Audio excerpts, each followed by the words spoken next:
a beginner's guide to reading tarot cards. I don't know how they work, but my theory is that it's a way to let your subconscious get in touch with you consciously. I think anyone can read tarot cards as long as you're open-minded. You know, if you ask the universe for signs, you'll get them. And this is a way to bring out your innermost desires and figure out what you really want and what's really going on, etc. So, let's get started. Okay. So, picking your cards. There's so many different types. Do some research so you get an idea of what you're looking for. Like, I mean, there's something for everyone. There's a wide variety of choices. There's classic tarot cards, there are angel tarot cards, karma tarot cards, classic tarot cards, Chinese tarot cards, African tarot cards. Then there's more creative tarot cards like Lord of the Rings tarot cards. Well, I guess that's not really creative. But what I was really thinking of when I said that was my friend has cat people tarot cards. She loves cats. So that jumped out at her right away. There are also gummy bear tarot cards. I'm not joking. But yeah.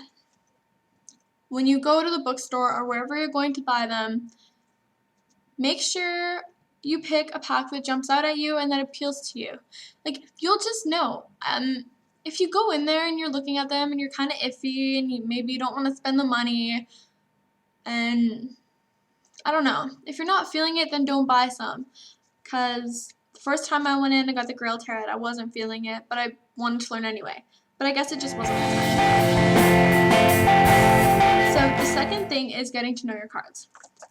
I think it's really important to read the entire book. There's 2 pages per card.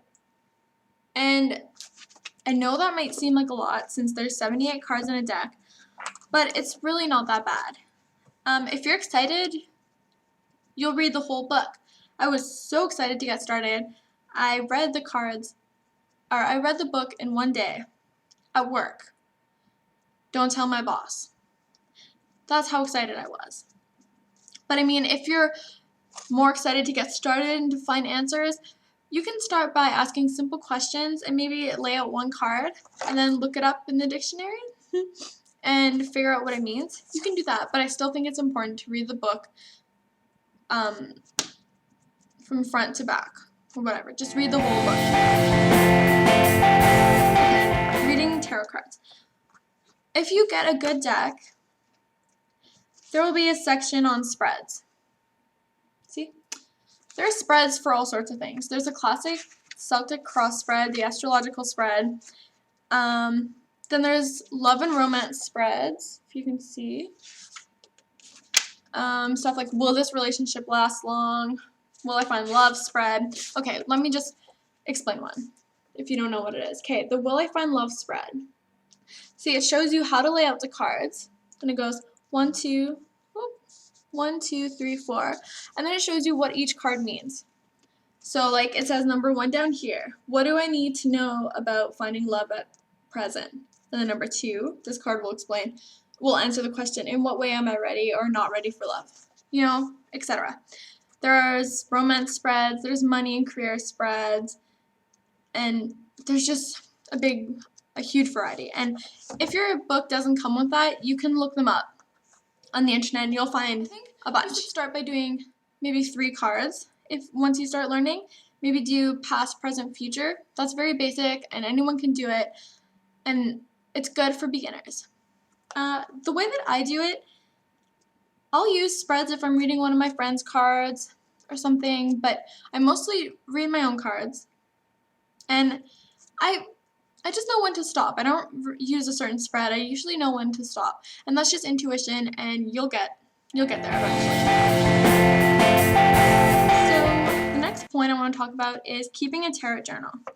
I think it's important to do that because it'll help you learn faster. Let me give you an example. Say you lay out a 3-card spread asking whether you're going to get a certain job you applied for or not.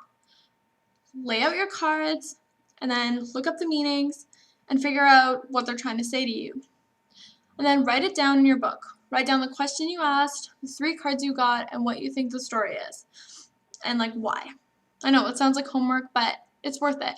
And then say in a week or so, if you find out whether you got the job or not, go back and look. Like, were the cards right? Um, like, did you interpret them the right way? And if not, now do you see how they were trying to tell what they were actually trying to say?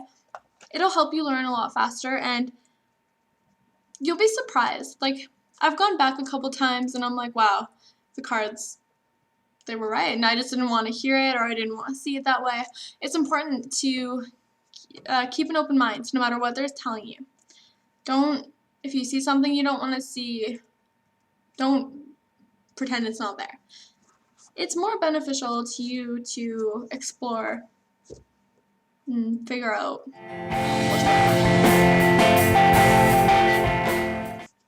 One way to read your dreams is to go through the entire deck and find a card that speaks to you.